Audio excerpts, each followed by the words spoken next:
Ujú. Lo vamos a ir avanzando rapidito, si no nos alcanza ni un año para analizar todo, ¿eh? Pablo, siervo de Jesucristo, llamado a ser apóstol.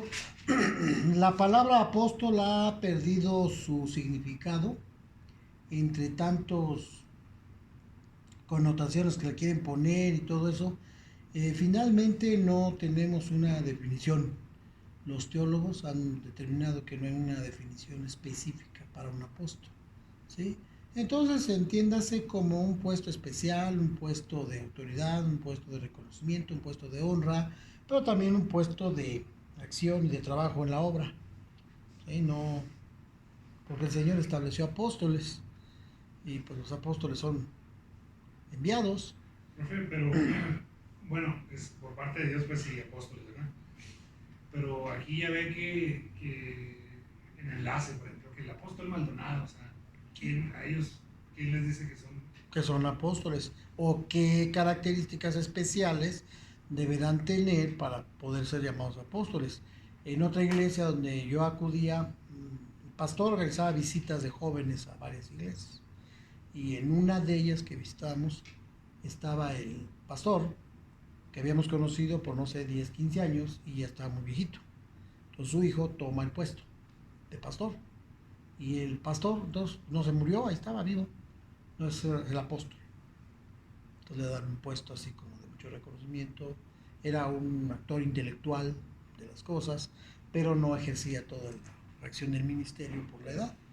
Era Pero un nombramiento honorífico más que todo. un nombramiento honorífico, así, pero que tenga una función específica y que digamos es que así es y aquellos que le llaman apóstol a fulano de tal están mal, tampoco se puede decir que tengamos toda la Bueno, autoridad. sí lo entiendo eso, o sea, pero por ejemplo también de profetas, pues profetas lo somos todos, ¿no? ¿Sí? ¿Sí?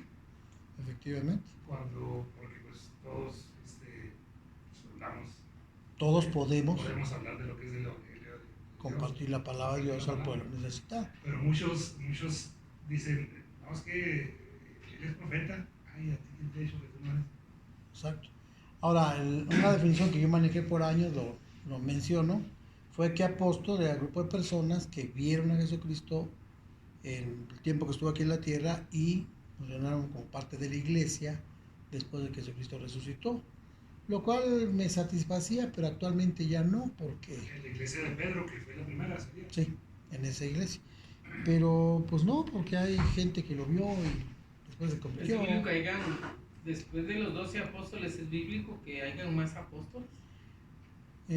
Sí, porque él mismo estableció apóstoles. Entonces, los 12 apóstoles sí tienen una situación especial al ser 12. ¿Sí? También despierta un poco de inquietud la elección que hizo Pedro y los demás de Matías, a elevarlo al rango de apóstol, cuando, pues no, lo hicieron en un tiempo en que no estaba el Espíritu Santo y no dio resultado. Sin embargo, a Pablo se inserta como apóstol, pues en cierta medida, o en cierta forma da la medida, ¿no? Que vio a Jesucristo antes Sí, porque de él, morir y él lo después. prácticamente sí lo vio, Por ¿no? testimonio y todo. Entonces, yo creo que a Pablo no se le quita el término de apóstol. El encuentro también que tuvo con él, ¿no? Entonces, cuando el Señor concreta a 12 apóstoles, el grupo inicial, fue porque el número 12 es el número del gobierno. Por eso se deben 12 jueces para establecer un gobierno. Entonces, el 12, según los que estudian nuestros números, como el 7 y el 6, dice que es el número de gobierno, pero pues tampoco es algo así como para que hagamos una doctrina y digamos, en esa iglesia hay apóstoles de estar en pecado. Nosotros ya vamos a formar los apóstoles porque si no somos la iglesia del Señor. Tampoco. ¿Sí? Entiéndanse apóstol como, pues, siervo de Dios. ¿Sí? Si usted quiere autonombrar apóstol, no creo que esté pecando. Y si no se autonombra, tampoco pienso que le esté faltando nada. Apartado para el Evangelio de Dios, que él había prometido antes por sus profetas en las Santas Escrituras. Es el concepto que tiene Pablo de él. Acerca de su Hijo, nuestro Señor Jesucristo, quien era del linaje de David, según la carne, que fue declarado Hijo de Dios con poder, según el Espíritu y Santidad, por la resurrección de entre los muertos y por quien recibimos la gracia y el apostolado para la obediencia a la fe en todas las naciones por amor de su nombre. Me distraje en la lectura un poquito porque dice Jesucristo, que era del linaje de David según la carne. Y sí, Jesucristo es de la descendencia de David según la carne.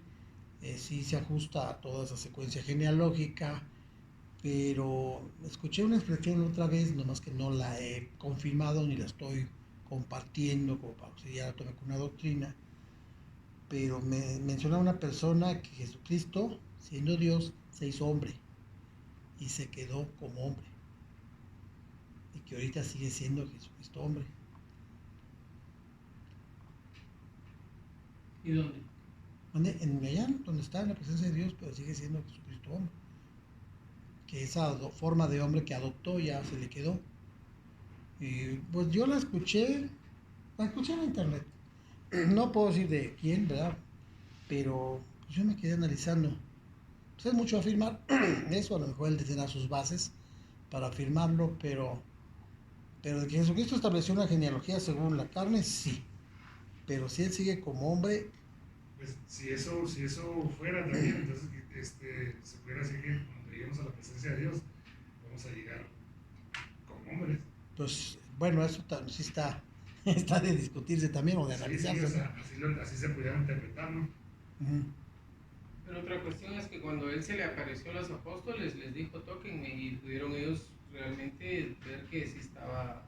Su cuerpo. Excepto Tomás, que no creía, ¿no? Bueno, él no creía, pero pues fue el que más indujo a hacer la comprobación. Pero estamos hablando del cuerpo glorificado. Ok. ¿Sí? Ese tema sí está un poco más claro en la escritura.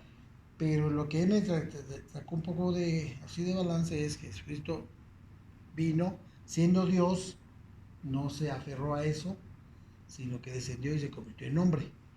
Y ahí ya se quedó en hombre, con un cuerpo glorificado, con todo, siendo el Señor de todos los hombres, un hermano mayor entre todos los hombres. Todos los versículos que acompañan esta idea, pero bueno, esa nomás para que la estudien. Pero sí, él, según la carne, para poder justificar su estancia aquí en la tierra como, o no que él necesite justificar, sino para dar una expresión de legitimidad en su reinado como ser humano, para poder ser rey aquí en la tierra, pues está una genealogía que parte de David y en parte, perdón, viene a cumplir las profecías de las escrituras. Recuerden que Dios eh, promete el reino eterno a David. Sí, el reino eterno se lo promete a David. Yo creo que David no alcanzó a visualizar, o no sé, ¿verdad?, el alcance de esa profecía. Yo creo que muchos de los escritores del Antiguo Testamento no la entendieron, sino que es ahora cuando ya tenemos la revelación de Jesucristo y la conexión de Jesucristo con su linaje que proviene de David, entonces nos explicamos por qué Dios dijo que en David sería eterno el reino, porque viene en sus hijos. Pastor, Los pero hijos de eterno Jesús. es lo mismo que perpetuo. Sí. Sí, la eternidad tiene perpetuidad, ¿sí? Pero recuerden que eterno es, para evitarnos tener que dar una definición clara, que no la tengo, ni creo que la haya así muy fácil, la eternidad es otra dimensión de cómo se mide sobre todo el tiempo. Pero si es algo donde el tiempo no se mide y algo perdura, pues es qué mayor perpetuidad. ¿Sí? Por ejemplo, aquí nos venden en los panteones la perpetuidad y ahí está, nadie la toca, según esto. Pero cuántas veces hemos sabido de explosiones, inundaciones o terremotos y la perpetuidad deja de serlo, aunque tenga ese título. Entonces, la eternidad sí nos puede hablar de perpetuidad porque es algo que va a durar mucho tiempo, pero sí lo podemos considerar como lo preguntaste. Que le fue declarado hijo de Dios con poder según el Espíritu de Santidad, por la resurrección de entre los muertos y por quien recibimos la gracia y el apostolado. La autoridad y el poder de Jesucristo siempre la ha tenido, no se le puede decir. Les comentaba otra vez que hay una cancioncita que cantamos, ¿sí? Con una corona de espinas Sí. te hiciste rey por siempre. La escucho y... Ya lo era, ¿no? ¿Mandé? Ya lo era, o sea, Sí, no creo que esa corona lo haya hecho rey. Sí, esa corona no era ni siquiera para rey, era para un delincuente. Entonces esa cancioncita no estoy muy de acuerdo con ella. Pero bueno, pero Dios, Jesucristo siempre ha tenido poder. Lo que pasó con la resurrección de entre los muertos es que se hizo visible su poder, pero no para Dios, sino para nosotros. para que pudiéramos creer, ¿Sí? pues. Es una señal que viene de parte de Jesucristo para los que creemos. Una señal que ahorita ya nadie la puede, porque hay muchas personas que dicen, dame una señal, Dios, para poder saber que estás conmigo. ¿Mm? Sí, ¿Ven? sí. Pero bueno, entonces eso manifiesto el poder de Jesucristo para nosotros, ¿sí? A través de los métodos y por quien, digo, el mismo Jesucristo, por quien recibimos la gracia y el apostolado para la obediencia a la fe en todas las naciones por amor de su nombre. La gracia ya sabemos que es no solamente el favor inmerecido, sino es el paquete completo de beneficios que Dios nos regala en, en la salvación. ¿Sí? Con la salvación ya analizamos aquí algunos de ellos, como es la santificación, la regeneración, la justificación, la adopción y todos esos elementos que son los que conforman la fe, todos son los elementos que nos llegan por medio de la gracia. El apostolado, nuevamente vuelve a surgir esta palabra, que es la obediencia a predicar entre las naciones, por el amor del nombre, entre las cuales están también ustedes, llamados a ser de Jesucristo, todos los que están en Roma, amados de Dios, llamados a ser santos, gracia y paz a ustedes de Dios Padre y del Señor Jesucristo. Esta es una invitación no solamente a formar parte de la iglesia o una invitación para que alguien se imagine algo. Dice, y en todas sus cartas casi, el apóstol Pablo dice, les escribo a ustedes son los llamados a ser santos. Y eso no a todo Roma, sino a los que están ahí viviendo. Eso a la iglesia, Sí, a la iglesia.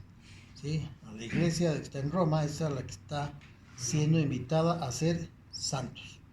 ¿Sí? No que tengamos que practicar la cuestión esta de la canonización o el beatificado, ni rollos de esos que salen por ahí entre los vecinos de quienes reciben esta carta, sino santos a través de lo que la misma palabra de Dios expresa, ¿sí? Por cuanto Él nos santificó. ¿Sí? Entonces, son llamados a ser cristianos, podríamos llamarle así, aunque también el término cristiano a veces ya está muy discutido, ¿verdad? Pero bueno, santo y cristiano lo podemos todavía más o menos llevar al mismo nivel. Gracia y paz a ustedes de nuestro Señor, de nuestro Dios y Padre y del Señor Jesucristo. Esta es la salutación, la introducción que hace el apóstol Pablo antes de pasar a la doctrina. ¿Sí? Aunque en la salutación es la pura salutación, pues ya tenemos algunas enseñanzas ahí que podríamos exprimir, ¿no? Si nos dedicamos a buscar el apostolado, si nos dedicamos a ver la profecía, cuáles son las profecías de Jesucristo. Si quiere tener un tiempo para estudiar la Biblia con mucha profundidad, váyase desde Génesis hasta Malaquías y busca todas las profecías que hablan de Jesucristo y después las lleva al Nuevo Testamento y verifica cuándo y cómo se cumplieron. Entonces va a encontrar unas más de 100 profecías que fueron emitidas por los profetas y que todas ellas se cumplieron. ¿Sí? Está esa parte mencionada en la pura salutación. También puede usted estudiar la gracia en todos sus alcances, la obediencia a la fe, la predicación, el evangelismo, el amor de Dios, la santidad. Todos esos temas están nada más en la salutación, ¿no? Pero dijimos que vamos a avanzar lo más pronto para no invertir tanto tiempo. Vamos a ver puntos doctrinales de esta carta. Recuerden que Pablo lo que pretende con estas cartas es describir las parábolas de Jesucristo a nosotros, ¿sí? Entonces, Todas las parábolas que están en el Nuevo Testamento, en los Evangelios, están explicadas con toda esta enseñanza que está aquí en Romanos, que a veces es torna un poco compleja por nuestra cultura. Pero bueno, vamos a ir tratando de analizarla. Primeramente doy gracias a mi Dios, mediante Jesucristo, con respecto a todos vosotros, que a vuestra fe se divulga por todo el mundo. Aquí inserta una expresión que el Señor Jesucristo dijo, ¿sí? Doy gracias a Dios en el nombre de Jesucristo, ¿sí? Entonces Jesucristo dejó claro: todo lo que pides al Padre en mi nombre os será hecho. Entonces, si pudiéramos ponerle un cierto sentido legal a la oración de formato, ¿sí? Nosotros no tenemos que orarle al Espíritu Santo ni orarle a nadie, tenemos que pedir al Padre en el nombre de Jesucristo. Pero tampoco vamos a condenar, y yo siempre lo hago, ¿verdad? Estoy orando a Dios, sí, Señor, y tú, Señor Jesucristo, pues también, ¿verdad? Sí, es más, ay, Señor Jesús, gracias por esta bendición, te doy gracias en el nombre de Jesús. O sea, perdemos un poco la conciencia en la redacción de nuestra oración. Nos pasa a todos, ¿sí? Pero sí necesitamos saber que la oración es directamente al Padre a través de Jesucristo, ¿sí? En el nombre de Jesucristo. Se puede decir que es el formato. Pero Dios no nos desintegra y no nos fulmina, porque lo que sí no podemos o no deberíamos es hacerlo sin conciencia y decir en el nombre del Padre, del Hijo y del Espíritu Santo, ¿sí? No pasa nada tampoco, no es pecado, pero no es el formato que por lo menos aquí nos resalta el apóstol Pablo, ¿sí? Sí. Doy gracias mediante Jesucristo con respecto a todos ustedes, de que su fe se divulga por todo el mundo, cumpliendo la gran comisión: vayan por todo el mundo y prediquen el evangelio a toda criatura. Testigo me es Dios, a quien sirvo en mi espíritu. Esa es otra enseñanza muy importante: el servicio a Dios, si no es el espíritu, no es muy productivo, ¿sí? Aunque sea servir las mesas, aunque sea, no sé, la actividad que podamos desarrollar, tenemos que tener una noción de que estamos haciéndolo en el espíritu. Y en el espíritu no se anda flotando sobre las nubes, ¿verdad? Sino es todo nuestro corazón fundado en Dios, conectado con Dios, ¿sí? Ese es andar en el espíritu. Pensar en Dios. Estoy limpiando la mesa, ¿por qué no ponen los demás? ¿Por qué nomás me ponen a mí? Qué barbaridad, pues, se me ve en la cara, me ven cara de eso. No, eso no está en el espíritu. Pues si lo va a hacer así, no tiene mucho caso, ¿sí?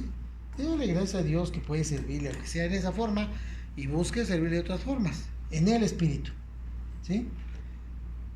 En mi espíritu, en el evangelio de su Hijo. También de que sin cesar hago mención de ustedes siempre en mis oraciones. Otra enseñanza ahí: conviene que oremos los unos por los otros, ¿sí? No está mal, no es pecado, no es algo que digamos, ay, ¿cómo cree? Lo puede usted hacer, yo lo hago, lo puede usted poner en paquete, lo puede hablar de manera particular, como usted se acomode, ¿verdad? Podemos decir, yo oro por toda la iglesia y estamos orando por todos, pero en un momento dado, pues ya, por Ángel, mira, está pasando este problema, a lo mejor, y podemos orar por todos los unos por los otros, no pasa nada, no es incorrecto, pero tampoco es un requisito, ¿sí? Si no oran por mí, entonces me voy a ir al infierno. No, cada quien tiene que medir su vida con Dios y su relación con Él, ¿sí? Yo no oro, al Marco ora por mí. Es como decir, ok, profe, ore por mí para ser salvo. ¿No? La oración es, una vez estuvo aquí Alma de León, ¿usted la conoce? Sí. Me dijeron, y no me pidan que ore, que vengan y me pidan que ore por ustedes, oren ustedes. Sí, pero bueno, sí podemos orar por los demás, rogando que de alguna manera tenga el fin, por la voluntad de Dios, un próspero viaje para ir a verles. No está el apóstol Pablo ahí, está con el propósito de acudir a Roma, y se le va a hacer ir a Roma, pero no en los planes o en la forma que él lo tenía programado, ¿sí? Porque deseo verles para comunicarles algún don espiritual a fin de que sean confirmados. El don, pues es un regalo espiritual, que sí que proviene del Espíritu Santo. El don espiritual son las acciones o son las herramientas o los instrumentos de trabajo con los que puede contar la iglesia para su crecimiento y edificación. ¿Cuáles son los dones espirituales? Los dones son que es paciencia, ¿verdad? Esos son los frutos, O los frutos, sí. los dones. Pues el don que uno tiene por parte de Dios sería el que uno pudiera predicar la palabra de Dios, es un don también, ¿no? No a todos se nos da. Se predica así, digo, pero digo, a lo que me refiero es, por ejemplo, subir y pastorear, o como sea, pero sería un don las personas que ¿No sería cierto talento? no talentos. ¿Cuáles serían los dones? Ya lo dije. No, está bien. No, está bien, es bueno. Los dones están descritos ahí en 1 Corintios. Hay tres grupos de dones: el don de ciencia, palabra de conocimiento, el don de sabiduría, palabra de conocimiento, el don de profecía, el don de lenguas, de interpretación de lenguas, el don de sanidad, el don de fe. Esos son los 9 dones que están ahí, pero no son los únicos, ni tampoco es una receta. Estos son los 9 y no hay más, ¿sí? Ahora, los dones no nos hacen más espirituales, Ni único. no, ni nos hacen más cristianos, ni nos hacen más nada de eso. Los dones son cosas que Dios ha dispuesto en su iglesia para que usted los use y viva de la gloria de Dios con ellos, ¿no? Entonces el apóstol Pablo quería ir a llevar esos dones. Yo creo que tendría en mente algunos de los que después describió en Corintios, pero son dones espirituales con el fin de que sean confirmados, ¿sí? El uso de los dones nos ayuda a confirmar nuestra fe, no nos salva, ¿sí? Pero si estamos ocupados en un don o una responsabilidad, pues si sabemos que tenemos la responsabilidad de predicar, no faltábamos tan fácil. Pero la persona que tiene un don y no sabe que lo tiene, ¿Qué me estás preguntando? o sea, lo que le pregunto es que, por ejemplo, los dones son para usarlos, ¿no? Sí. Pero hay muchas personas que no se dan cuenta que tienen el don hasta que oran por un enfermo y sanan. Pero ese es el talento. Oh, sí, bueno. Es el talento, ¿sí? El don es algo que se recibe, es un regalo, ¿sí? Entonces yo vengo aquí a la iglesia, esta iglesia es de Dios, aquí puede haber dones. Pero como Sí, ahorita mencionó el don de sanidad. ¿Sí? Por eso. Pero no creo, al menos en mi punto personal de vista, no creo que yo tenga el don de sanidad y no lo sé, ¿sí? Sino que yo sé que vine a Dios, le dije, Señor, dame un don, y Dios me da el don de sanidad. Cuando lo empiezo a utilizar me doy cuenta. Porque no necesitas ser precisamente que esa sola persona tenga el don de sanidad, porque dice mi nombre sanarás enfermos, Sí, pero sí. eso aplica a todos, ¿no? Sí, o sea, la capacidad de procurar la sanidad de las personas es de todos. El don es que lo haga con más frecuencia, nada más, ¿sí? Pero lo que sí ayuda es a reafirmar nuestra postura como hijos de Dios. Reitero, si yo sé que me tengo que predicar, difícilmente voy a faltar o voy a llegar tarde, porque simplemente el cargo me hace estar por lo menos, ¿sí? Si yo sé La que... responsabilidad. Sí, la responsabilidad me lleva.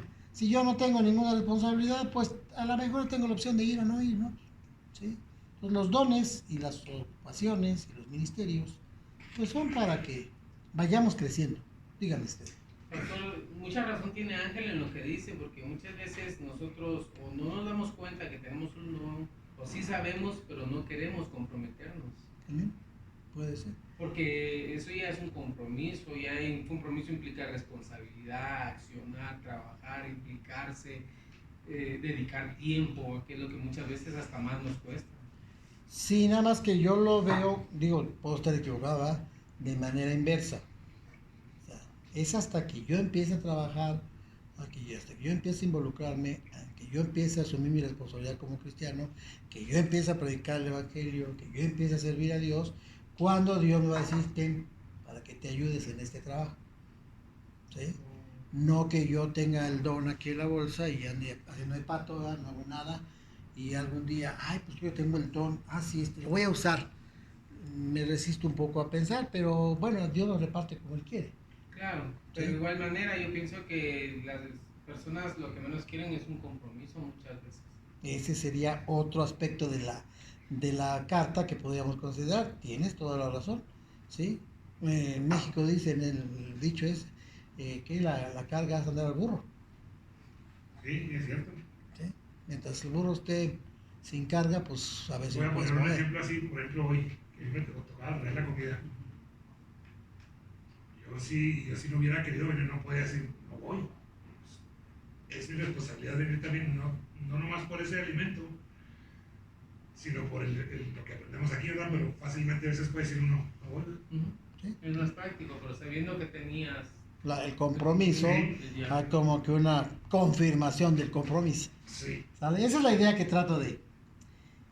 Esto es para ser mutuamente confortados por la fe que nos es común a todos. Todos los dones, todos los beneficios, los ministerios, los talentos son para ser confortados por la fe. Una fe que nos es común o que nos es igual a todos. Pero quiero, hermanos, no quiero que ignoren que muchas veces me he propuesto ir a ustedes. Hasta ahora he sido estorbado para tener también entre ustedes algún fruto como entre los demás gentiles. diciendo estorbado sería que estaba en la cárcel. ¿Dónde? Cuando dijo estaba estorbado, es cuando estaba en la cárcel. A veces fue por estar en la cárcel, a veces fue porque no podía ir por sus ocupaciones.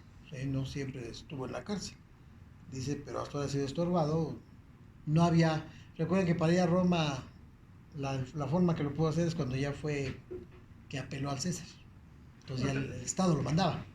Otro ejemplo es como cuando dice que uno está a punto de ir a la iglesia y ¡pah! Llegan invitados. Sorpresa. Entonces Ajá. está el dilema ese, ¿los atiendo o les digo vénganse conmigo o vengan otro día? ¿Eh? Sí, puede ser. suceder en Haya sido estorbado, pero finalmente es algo que ha impedido eso.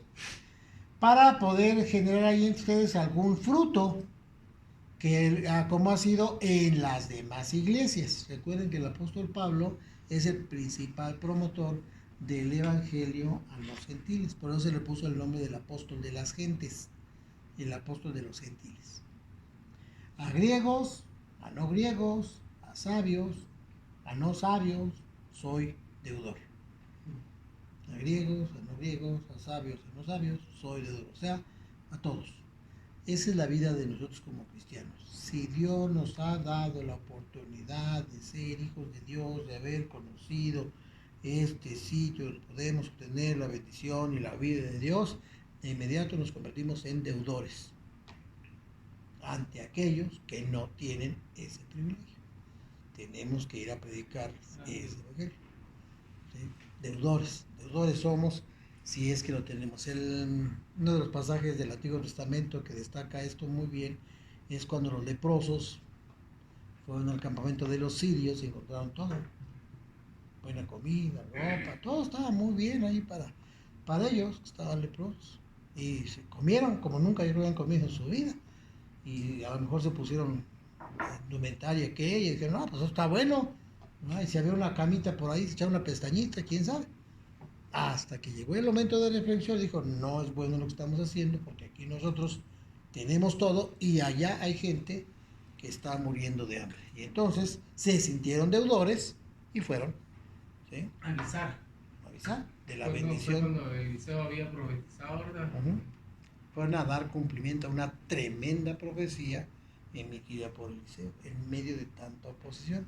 Tiene muchas enseñanzas ese pasaje, ¿verdad? Pero bueno, entonces somos deudores, si nosotros somos cristianos somos deudores y esa deuda difícilmente se paga.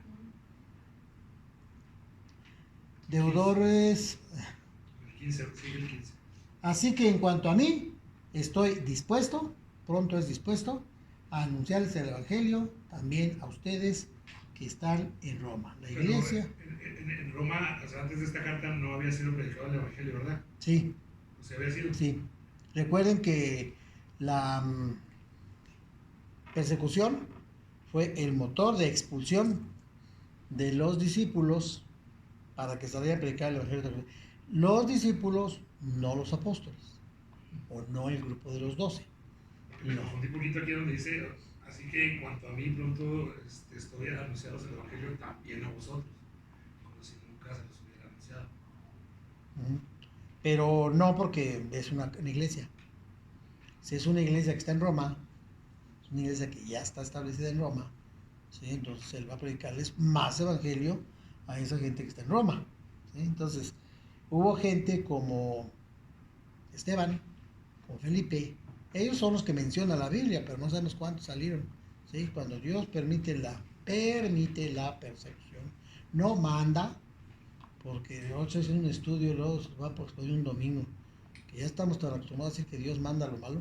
Dios me mandó esta enfermedad, Dios me mandó este problema, Dios no manda nada bueno. ¿Sí? Entonces, cuando Dios ahorita que me dijiste, que Dios no castiga. No, sí castiga, pero necesitamos analizar qué es castigo otra vez. Forma, ¿Sí? Hay que ver que... Pero Dios no manda el mal. Dios, en un momento, permite. Pero mucha gente piensa que el castigar es porque le va a pasar algo malo a esa persona. Entonces, Dios no le va a mandar algo malo a una persona. Lo permite, pero lo manda. exacto. ¿Vale? Esa es la idea que quiero reforzar. Entonces, Dios permite la persecución y eso genera como resultado el esparcimiento de la semilla, y esa semilla cayó en diversos puntos de la tierra, entre ellos Roma, y ahí se conformó una iglesia.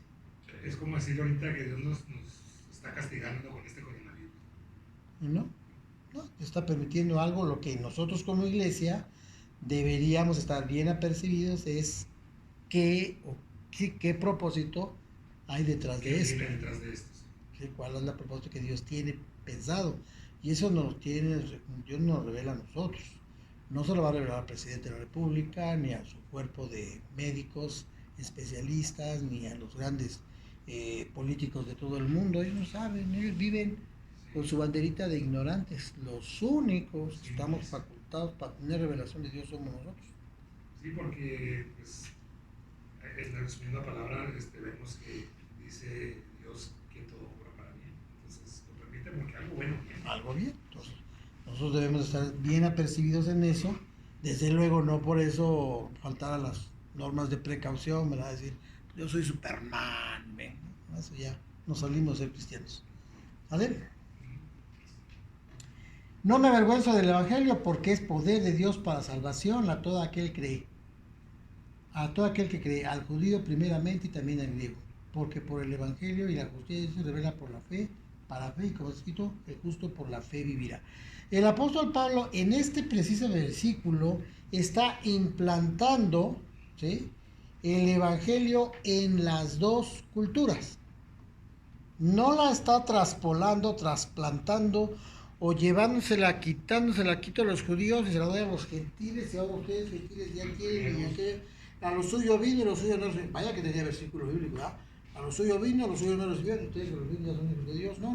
No es el propósito ni de Dios, y el apóstol Pablo lo entendió bien, y en no pocas ocasiones destaca que el Evangelio de Jesucristo es universal, es con una apertura para todo el mundo, pero no podemos decir que los judíos no tienen derecho, aunque en nuestro juicio humano podríamos decirlo.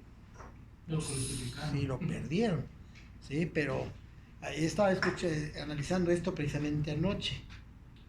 ¿Quién mató a Jesucristo?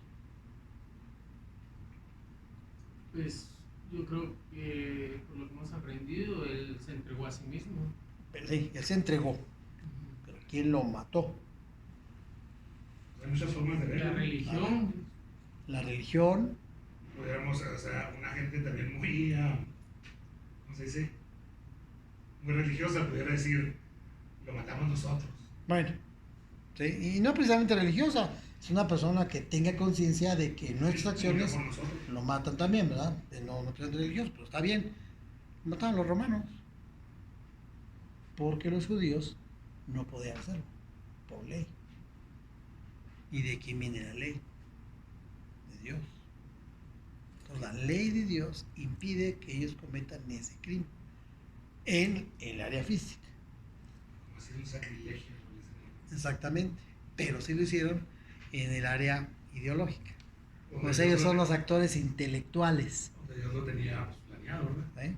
Pero los actores físicos fueron los romanos, no estos,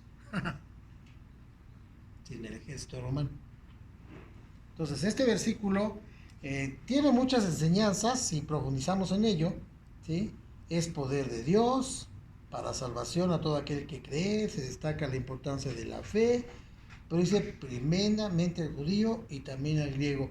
Esta parte no quiere decir que para que seamos salvos los gentiles tienen que ser salvos los judíos, no, sino que primeramente vino a los judíos y después a nosotros. En el principio aquel que les mencioné una vez, ¿verdad? Cuando dos montan un caballo uno tiene que ir atrás.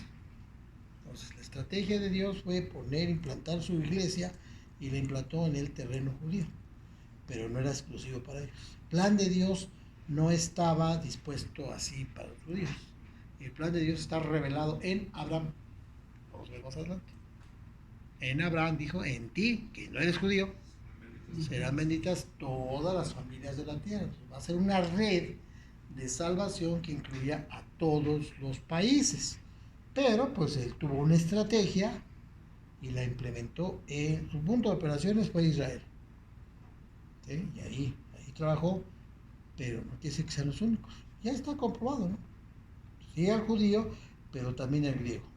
¿Sí? Porque en el Evangelio la justicia de Dios se revela por la fe. Es la primera de las verdades de fe que tenemos que ir conociendo. La justicia de Dios se revela por la fe para que creamos. Como está escrito, el justo vivirá por la fe. Entonces, la fe en Dios nos va a dar la justicia, es decir, la fe en Dios nos va a permitir desarrollar una vida con toda la tranquilidad y la seguridad que esto lleva de poder afirmar delante de todo el mundo, yo no he pecado. ¿Cómo? Yo te conozco, yo no he pecado. Eso es fe.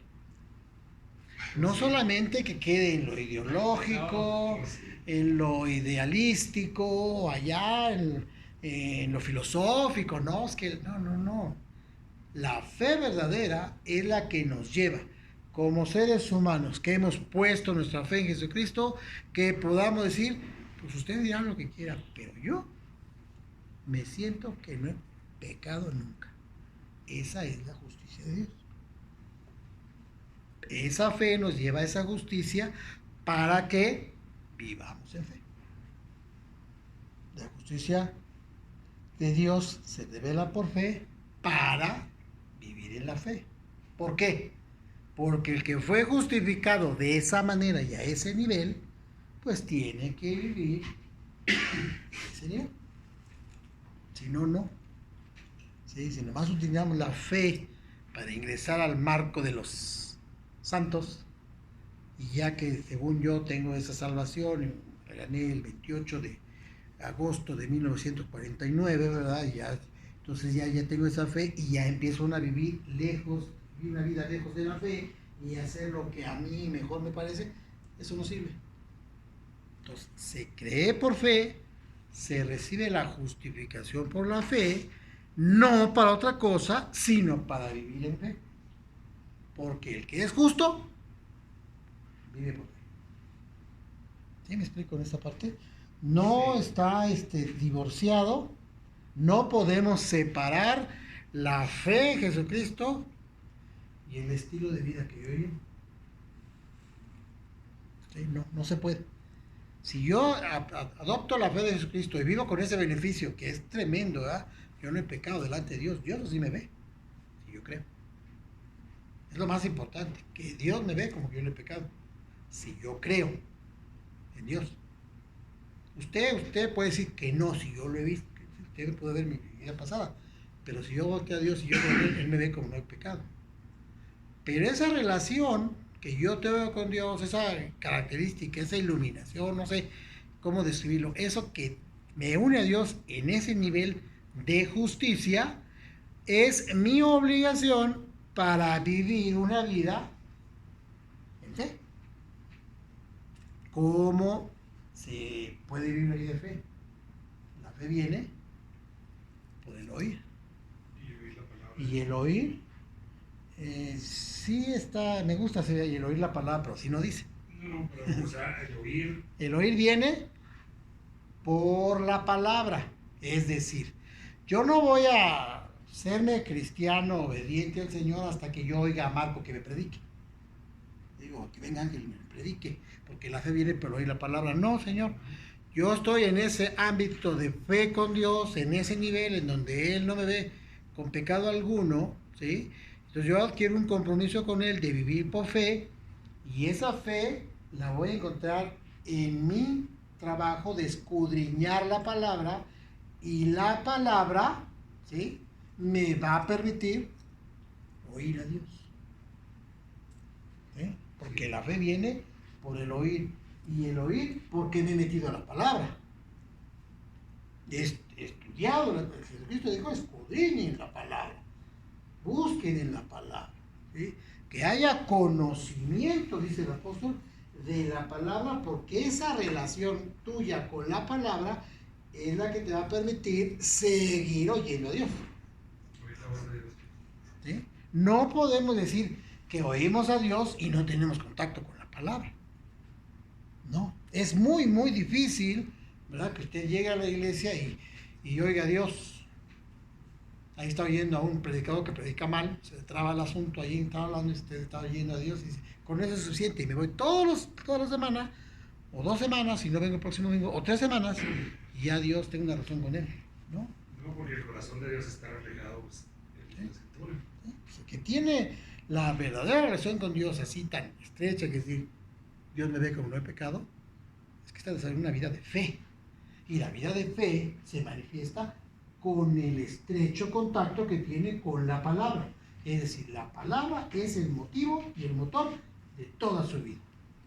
Y entonces sí puede vivir como justificado. Aceptamos el nuevo código de vida de Dios. El código de vida de Dios es la Biblia.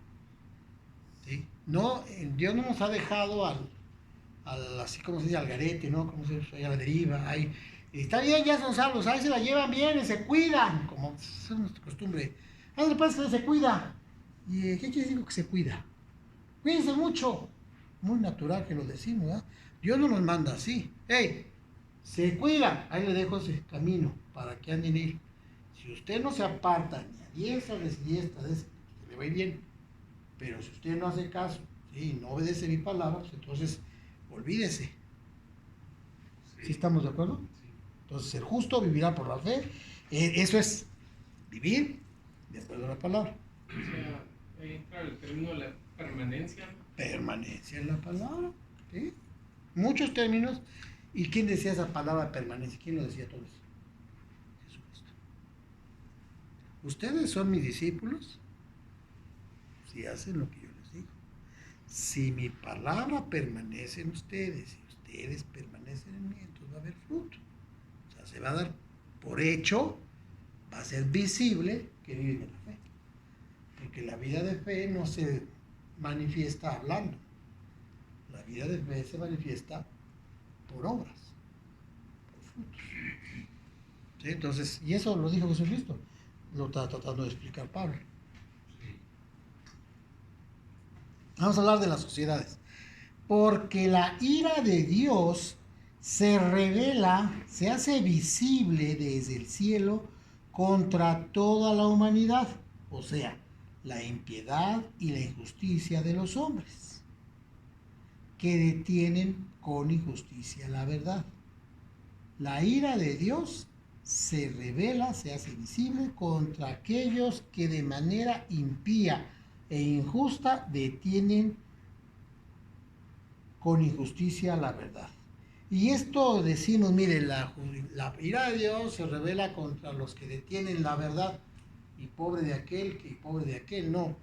Sí, bueno, sí está bien, ¿verdad? Pero ¿por qué no lo aplicamos? La ira de Dios se va a hacer visible contra cualquiera que de manera despiadada e injusta, pues no lee la Biblia. Y hay mucha gente que este versículo lo toma como por decir personas que estamos pasando por cualquier cosa, ¿no? No, sí. Y dice, de estar en pecado, por eso está yendo con fe.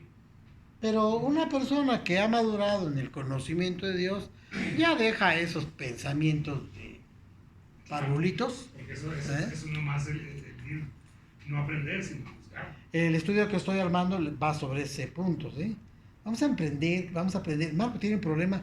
Ay, seguramente no de pecado. No, no, no, ya deja de pensar de esa forma tan inmadura y empieza a vivir en Dios y empieza a vivir la justicia de Dios y eso no, vamos, a mí no me debe de mover. Ay, pues, ¿qué le pasa al hermano que está en pecado? ¿Ah? No, no, porque en realidad Eso todo ya. el mundo tiene, y Jesucristo lo dijo, Y, no vas a tener aflicción. y Dios permite las cosas, bueno, vamos a hacer un estudio especial, pero Dios permite todas las cosas con algún propósito, no para que yo esté juzgando al hermano.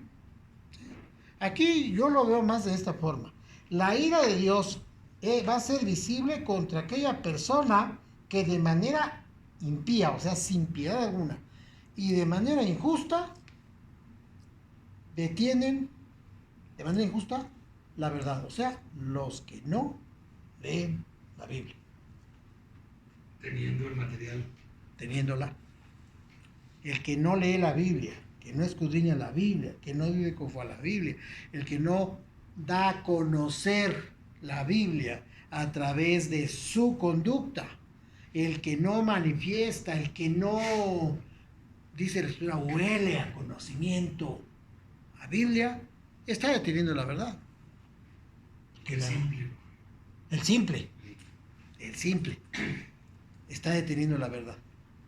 ¿Sí? No tenemos por qué, no tenemos ninguna razón para no profundizar en la Biblia. Les decía yo a los muchachos ayer, yo no estoy en contra de los videojuegos, ¿verdad? Ni tampoco si son del demonio. Pero tú analiza, tú compras un videojuego, te cuesta, lo tienes, lo contó tu padre, ahí lo tienes, y le dedicas 8 horas. Eso no te va a dar nada de beneficio. Sin embargo, la Biblia, pues no sé que a las 8 horas, ¿verdad? Porque también está difícil leer la Biblia 8 horas. Pero media hora de lectura te va a dar mucho más beneficio que 8 horas de videojuego. No, y aparte se está convirtiendo en su Dios porque le da el primer lugar a esa cosa. Ahora vamos a cambiar el diosecito del videojuego y vamos a poner otra actividad que sea más interesante para nosotros. En donde decimos, pues esta serie, donde este asunto, donde esta programa, donde esta actividad, este deporte, ya no esté como quiera, me está ocupando el tiempo que yo debería dedicar a la palabra de Dios y cuando yo hago eso, entonces estoy deteniendo de manera impía y de manera injusta la verdad, que es la palabra de Dios. Porque nosotros como portadores de la palabra de nuestro Dios, no es para que traigamos aquí la cabeza inflada del conocimiento, ay, sí, cuánto Biblia me sé, no, no, no. El conocimiento de la palabra de nuestro Dios es para que yo viva de tal manera que cuando yo paso por la casa de alguien, esta persona sabe Biblia. Pues sí, pero ¿de qué le sirve? O sea, saberse la Biblia al revés y al derecho y no lo aplica. Claro, por eso sí, no es para que la tengamos aquí al revés y al derecho, sino para que cuando usted vaya a una casa, deje usted allí un ambiente y dice, ah, caray, este sabe algo, algo tiene. Pues su testimonio da mucho. Por eso, pues es el testimonio. Con Jesucristo pasó. Vayan a ver qué está diciendo aquel cuate. Y ya llegaron los espías. Ole, se quedaron así, ¿no? Ya no sé les importa. ¿Qué pasó? ¿Qué dijo mal?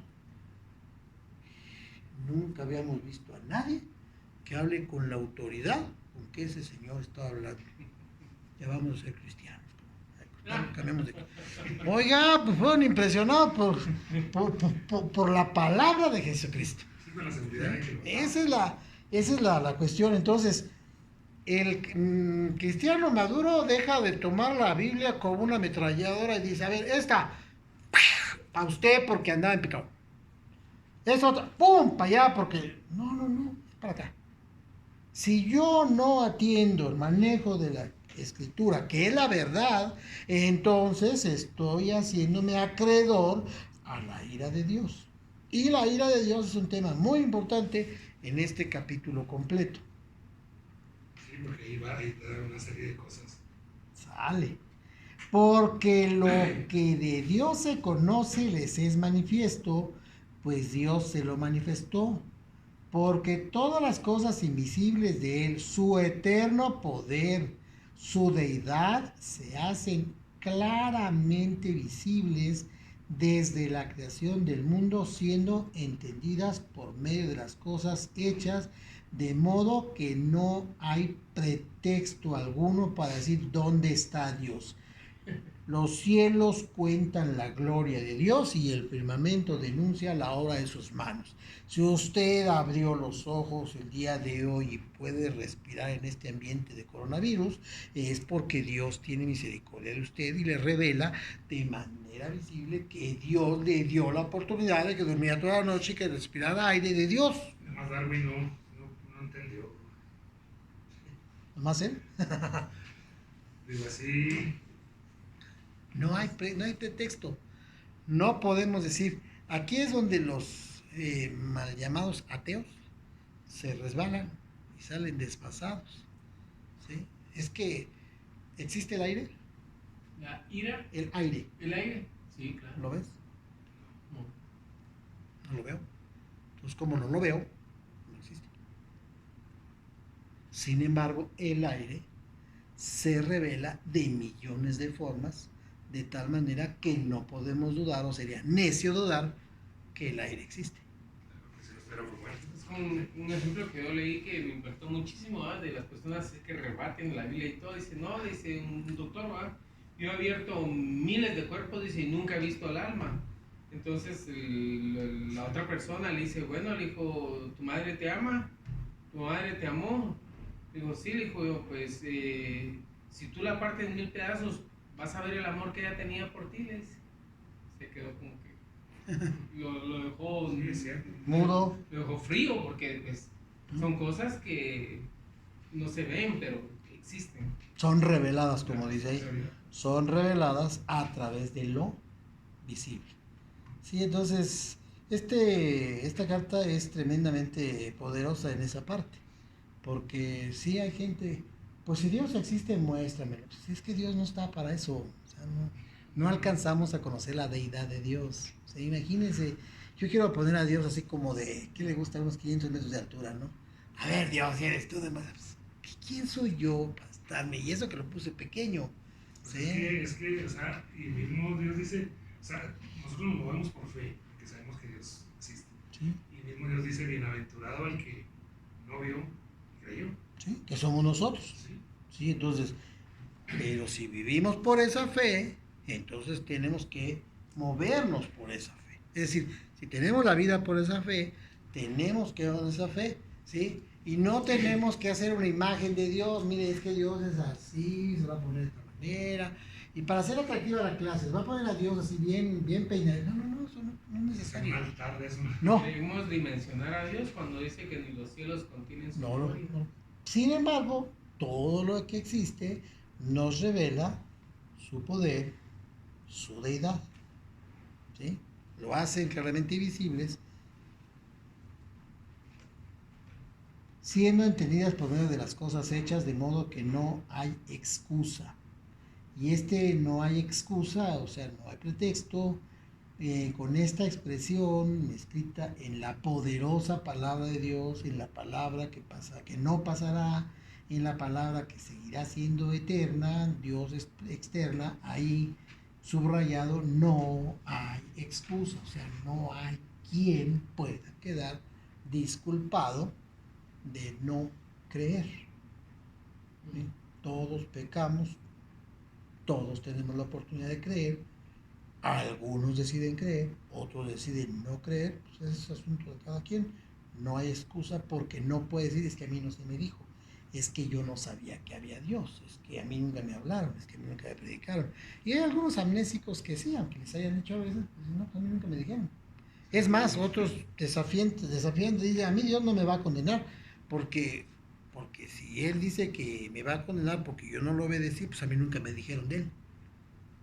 Es asunto de Él, porque Él no hace bien las cosas, porque si Él quiere que yo me salve, pues Él me tiene que hablar y entonces ya yo decidiré, pero como a mí nadie me hablaron, entonces yo voy a hacer. No, Señor, la revelación de Dios está visible en la creación. Y si usted vive en la tierra, es porque es un terrícola. O sea, es un habitante de la tierra, nadie llegó por otros medios. Si usted se cree el cuento de los ovnis y los extraterrestres, bueno, es una creencia. Las creencias no provienen de Dios. Y eso, pero eso no está en la Biblia, entonces no tenemos que hacerle mucho caso. Si usted está aquí en la tierra, es porque usted nació de mujer, y si nació de mujer, nació usted en pecado, y necesita ponerse a cuenta con Dios. A través de él va a poder encontrar la justicia, es decir, que Dios lo vea sin pecado, a través de la fe. No hay otro. Ah, pues ya me vio a través de la fe, mira, así, sin pecado. Ah, bueno, pues ahora se da la media vuelta y va a caminar en fe. Porque si no se pierde. Se le apaga la luz. ¿Sí? Yo voy, me prendo. Si yo me desconecto de la luz, me apago. ¿Sí? No hay que hacerle... Ahora estaba estudiando un poco de los calvinistas. Y pues es una fuerte doctrina que por ahí se dio, ¿verdad? Que Dios predestinó y a los que Dios quiere salvar ya los salvó. Y si tú eres salvo, es porque Dios quiso y siempre salvo y por siempre salvo. Oiga, pero siempre no, mire, se murió en pecado. Es que no estaba, no era salvo. Es que Dios ya predestinó quién sí y quién no.